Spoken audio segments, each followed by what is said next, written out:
আসসালামু আলাইকুম। দেন। ওয়ালাইকুম আসসালাম ওয়া রাহমাতুল্লাহ। আমি তো সালাম চাই নাই, দেন।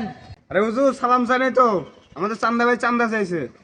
মসজিদে যে দান খয়রাত গুলো তোলেন হুজুর, সেগুলা কার জন্য তোলেন?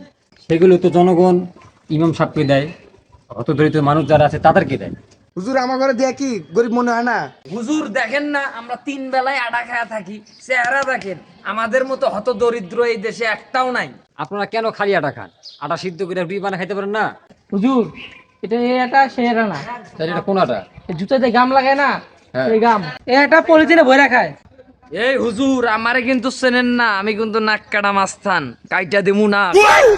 হুজুর, কুরবানি দিতে গরু জবাই দেয়, সেই চাকুটা নিয়ে আসো তো। হ্যাঁ আসেন, কে আগে আসবেন আসেন। চলো